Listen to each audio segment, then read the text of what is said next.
This is the first time I'm trying to use a lavalier microphone. It's pinned to my lapel here. And between trying to set up the microphone and trying to find my earrings and put on some lipstick, I managed to lose the little piece of foam that goes over the end of the microphone. So I'm gonna have to order a bunch of extras of those, and I do feel bad because while I can't seem to find it, I know a cat will, and that it will end up less a toy and more of a snack. So if, as usual, the audio is still a little bit off in this room, I'm trying, but I'm still not there somehow. Hello there, and welcome back to the Closet Historian and back to my sewing parlor, which, as you can see, is a bit of a wreck. And I have been doing a little bit of sewing, but mostly I've just been cutting out paper templates and bits of window film and messing around with stencils. But despite the chaos, I wanted to give you an update on where I'm at in decorating the foyer behind you. Let's go ahead and dive on in. I can't lie and say that I'm not rather enthused that when the light comes through the colored film, it actually does project color into the space just like real stained glass would. So this is another incentive to get my bum in gear and get the rest of the film up on these windows. Ugh. However, my goal actually today is to go ahead and take this color, which is actually 2 shades lighter of from Onyx, I suppose, on the paint chips of it all. I forget what it's called. I think it's something to do like Day's End or something like that. I don't remember. I shall look it up. But I'm going to go ahead and paint this color on all the remaining walls in here. Now we have 2 areas of issue with this. One being this, where I have taken off a piece of the wallpaper and therefore the raw plaster is exposed. And one being this, which is again where I have taken off the wallpaper to see what the plaster looked like underneath. And all this yellowing is actually not the plaster, it is the old wallpaper glue sitting on top of the plaster. So in order to actually paint this room, even temporarily, our nice, I don't know, dusty black color, I will actually have to clean and prep this wall first in order to paint it. So we'll see if I get to that today. Oof. And I do still need to clean the steps again, and then of course paint these finally. So again, that is also on the list. But importantly, teal light streaming in through these windows on our lovely faux pumpkins that probably will be here year round, no lie, and some Gothic lanterns.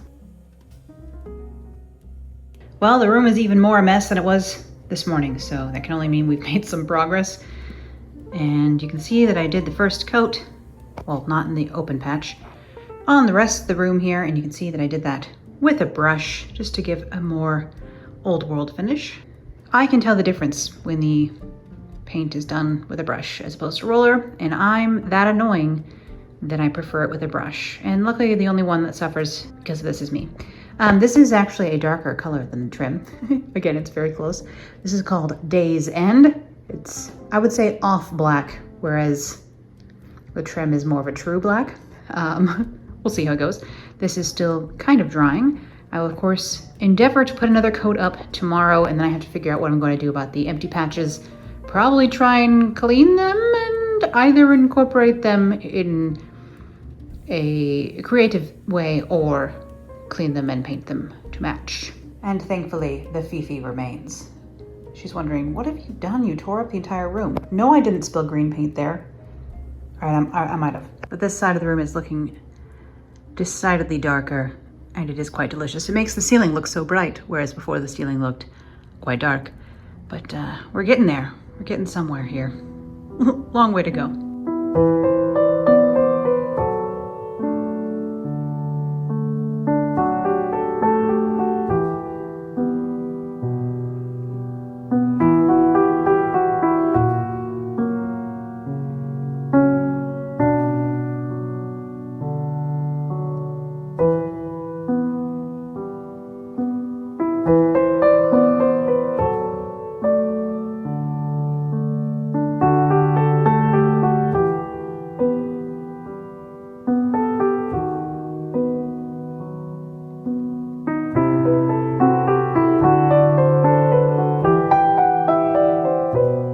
I maintain that this does kind of take forever and is quite fiddly. I was correct to fear the process, but it is worth it, and the light coming in through the colorful quote-unquote glass is super fun. You can kind of tell here, but the light is in and out of clouds today, so not getting the full effect. Of course, I still have to finish. This window is in progress. This window, actually, I just need one more little piece up there, So we'll get to that. I'm actually out of this light aqua color of film, so I'll have to order another foot of that, which is a shame. Again, I will link the colored film I'm using below. It's from a company called Decorative Films, not sponsored. I wish I were, that would be very convenient. This little bit of this window here, I've been using a black silicone to like reseal the windows, which probably needed to be done anyway because they're not perfectly sealed from the outside. So honestly, it'll help with my heating bills this winter. But the main reason I'm doing that is just to finish off where there's little tiny areas of the film not reaching these sides, because I'm trying to cut these 3.5 by 4.5 instead of actually trying to custom fit each window. Up here, that did not work. I had to custom cut each piece, and these templates won't work for this window and vice versa. So each one of these windows along the top has to have a custom cut paper template and then use that to cut out the film. Hence why this is taking me a while. But down here, at least I could kind of get away with it, but there are still some slivers of window showing. So if I go around everything with the black sealant, it gives a nice clean finish and also technically is sealing my windows. So it's a win-win, honestly. Other than that, the silicone sealant is very sticky and annoying.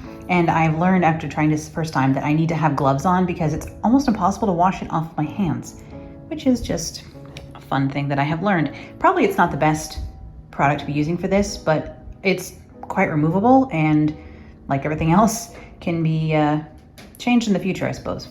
A cat, oh hello, has joined me here on the hall. Apparently he's going to the bathroom. I don't know why. That's not your bathroom, buddy, you have your own. Once again, I'll remind you that my floors are not this dirty. Well, I mean, he disagrees. They're actually just paint spattered and old. So please forgive me. What is that, Jammies? Zamzams? What are you purring about? Do you think I'm talking to you, buddy? Is that what you think? I'm talking to camera. I have to update the people. We've got work to do, bud. I mean, not you, obviously, but some of us, all right? I mean, the windows always have very fun stuff going on, as you can see, but with the color, it's even more fun. And I love the yellow-green tone of this, of course. And yes, I do still need to paint these stairs and clean them because they're super dusty right now. Yikes. But you can see, well, the incense station, but also the assembly line I have going for the pieces of, well, not square, but rectangle bits of film that I need to add onto the windows. I do still have a little bit of this left. I'm gonna do all I can and then see what I still need, and then I'll order more film.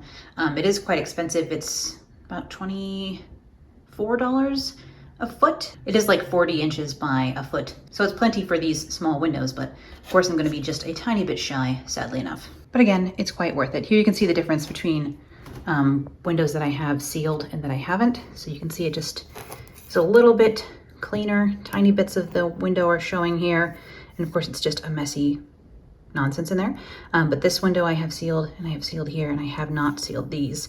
So it just is a little bit of a cleaner finish and does help it to look a little bit more like it's actually colored glass as opposed to colored film on the glass. And of course this is the wavy finish as opposed to the non-wavy finish.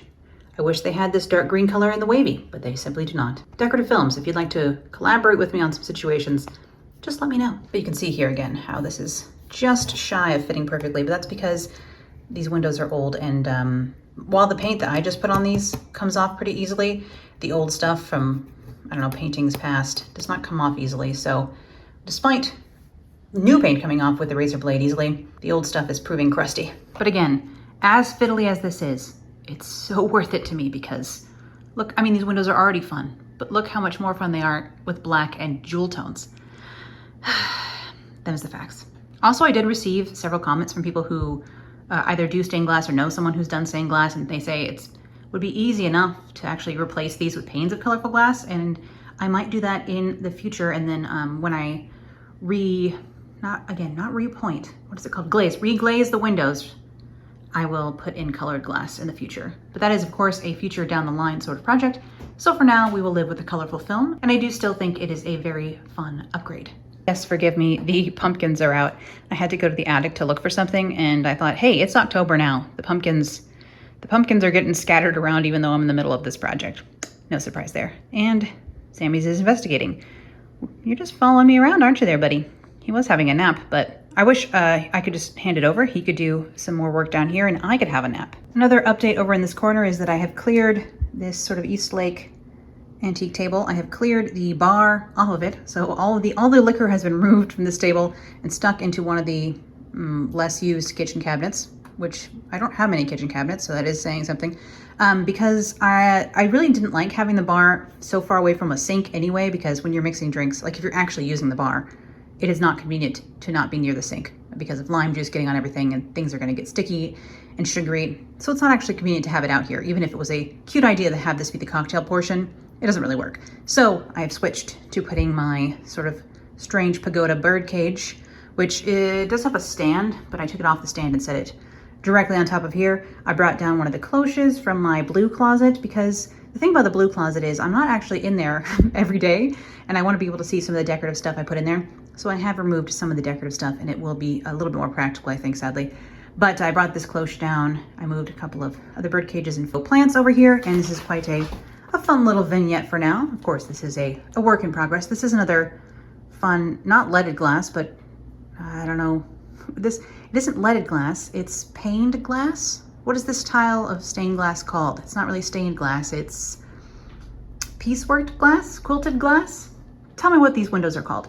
Another very fun window up here in the front. It is almost a double paned window. But that's just because this house has storm windows, which is sad. And you can tell it once upon a time was green. Unfortunately, I can inform you that it is no longer green. But the other thing to note while we are in this corner is that the walls are now the color called Day's End, which honestly, I was thinking was going to be more of like a, charcoal. And it's quite dark. We are going to go with anthracite. So this is Day's End and this is Onyx. They are from the same like gradient of paint chip over at Benjamin Moore.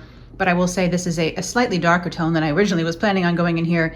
Not that I actually mind, because I would love to just paint everything black, but I know I can't get away with it. So this did come out a little bit darker. And again, you can kind of tell that I brushed this on as opposed to rollered it, can't you? Also, it's just textured because it's on top of wallpaper, which is peeling in certain areas and not ideal. But that's again because this is a temporary fix, so it feels cozy for me this next winter. We have a hint of what's to come. Also, other hints over here. But while we are looking at this wall, I will just let you know that, again, more wallpaper is giving up over here on the wall, so I have to figure out a solution for that. Again, part of the reason I want to have this room wallpapered by like a professional is because, or like have this wallpaper removed and another paper put up by a professional, is this is too tall for me, guys. Yes, I could rent taller scaffolding. Could I technically build a solution to get me all the way up inside of there?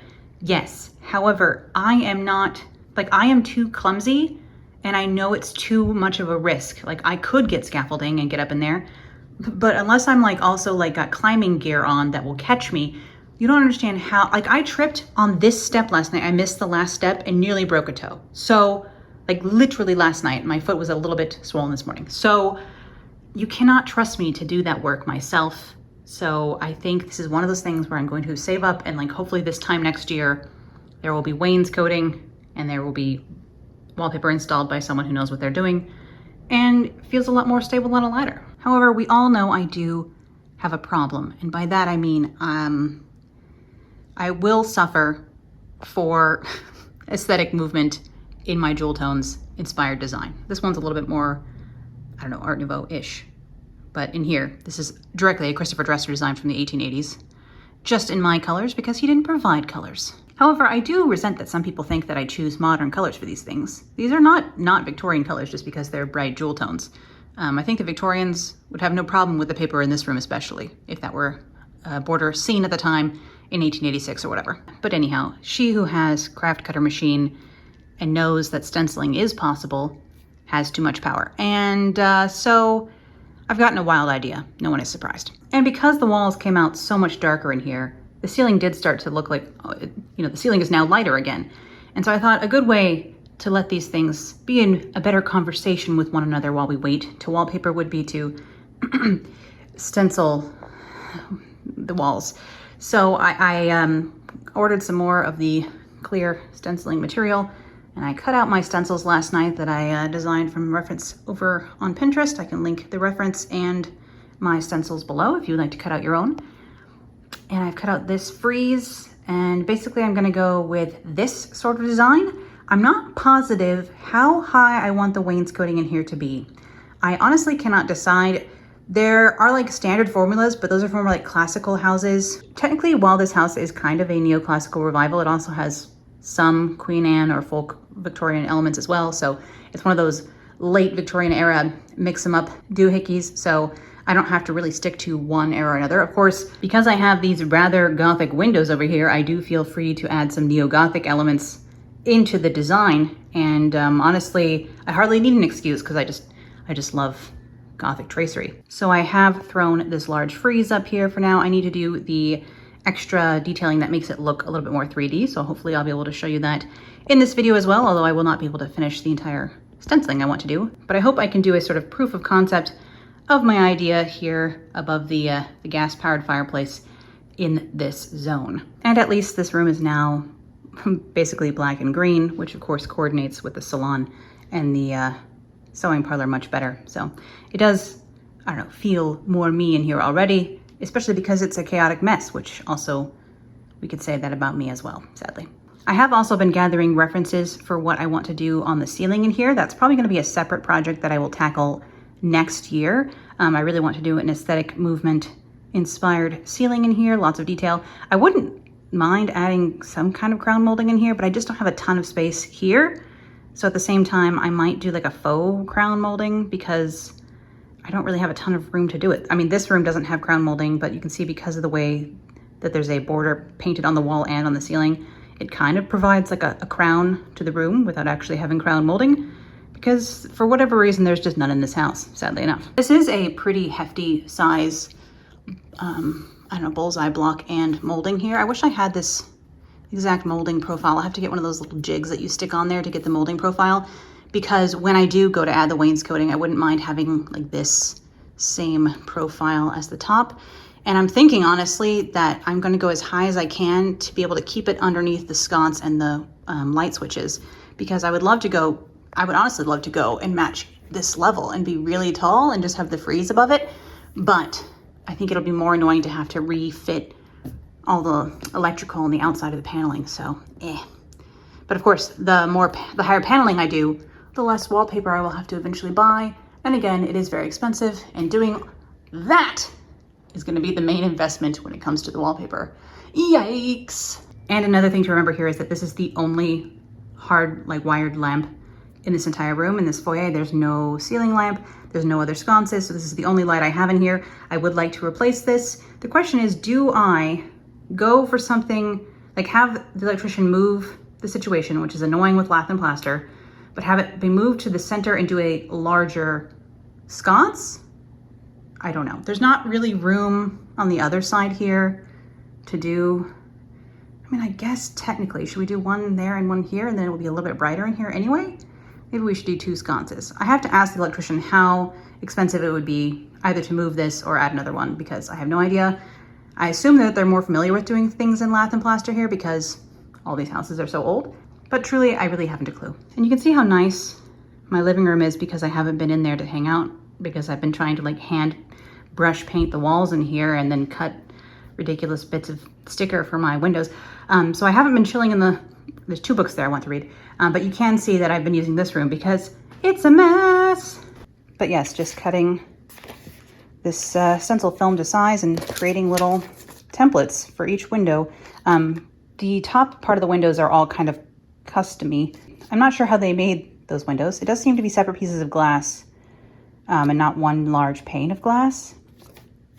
Couldn't tell you. But I know what I have to do is create paper templates for each of them, cut out my film, remember to flip it if I'm on the wrong side of the film or not, because I did make that mistake already once today. And then I will have to, again, put the sealant around each of those, which honestly is kind of more annoying than the paper piecing. I feel like I'm quilting with this paper piecing over here. And yes, I did put a couple of pumpkins here in this room. Also, I will link below to the Etsy seller where I grabbed this skull. This is not a real skull. It looks very much like a real skull from a catacomb, but this is actually a replica, very high fidelity 3D printed and then hand painted skull, and I'm very happy with it. This is a strange thing to say, but I've really been wanting to invest in a realistic human skull for a long time, and I kind of saved up for my October splurge to be a realistic human skull, and I grabbed one from that seller on Etsy. I got in right before all of the extra nasty tariff situations happened, So luckily I was able to get this in without paying anything extra, but I don't think shopping internationally is in the cards for me or anyone else for a while here in the United States. I wouldn't mind having a couple others to sprinkle around the house because I'm just that weird. And again, it's not actually a human skull. It just really, like, look at the detail on this. This is not your Michaels or like Home Goods resin skull. This thing is very high fidelity and therefore super fun. I like it a lot. Although, of course, it is a little bit creepy in the best way. But anyhow, I'm going to try and get a little bit more work done on the windows and a little bit more work done on the walls. So hopefully I can show you a little bit more about how those are coming along at the end of this video. All right, it is nighttime. I got no more work done on the window. I did go for my walk, so that's good. Made dinner. And then I went ahead and started on the shading on the temporary frieze, which looks like this. Now, I originally did try a dark green on this side, but it just was too close in like value to the gray, dark gray background, so it just couldn't be seen. So I went with pure black up there for the shading, and now I am testing in the rest of the design. I have only shaded a little bit up here of the top frieze. As you can see, it stops there, so I still have to finish the shading of the rest of that and decide if I want to do anything on the outside of these shapes. I kind of don't, I don't know. And then I have to do the shading, obviously, on this bottom frieze and on the little fill flowers in between. I decided to go for 56 inches high off the ground. Again, if I end up going with the lower wainscoting, I can always do this border here or a different border. And if I end up going higher, then I can always go here or here, fix it later. Again, as you can see, the wallpaper that was here was like patched, sad, not even really well done to begin with, and then it had been painted over with white, like thick white latex paint several times. So again, this is not a permanent solution, but it sure is fun so far. I'll admit that. Okay, here we are in the natural light the next morning here to see how we're doing. Again, I need to continue on adding on the hand-painted details here to this lower portion so I can show you how I'm doing that. Up here I do have a little bit of shading as well in these top ones. I can't decide if I want to make that thicker or not. It's not as noticeable, of course, from far away. And while I thought this room was quite dark, the black does still show up quite starkly, but it's more pronounced on camera, and I think in person, because this is not a very bright room, it's actually better to have a little bit higher contrast because it actually shows up. It's doing a bit better here on camera. In person, it's a little duller. Then again, I am nearsighted, so maybe that's just me.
So unfortunately, this is where I leave you, with a test patch and a whole lot more to finish up in this room still. I am trying to get it together kind of before Halloween, although I am wondering if I should just stand outside and not have to worry about the cats with the opening and the closing of the door all night. So we'll see how that goes when it comes time to actually hand out candy, which reminds me, I need to put candy on my grocery list tonight. And despite the sort of casualness of this decorating vlog, if we can call it that, I hope you still enjoyed seeing how my ideas are coming together for the foyer behind you. Thank you for watching today, and a huge extra thank you to my patrons who of course make my work and these videos possible. And as always, I'll be back with more sewing, vintage fashion, costuming, crafting, and decorating real soon, so I'll see you then. Bye!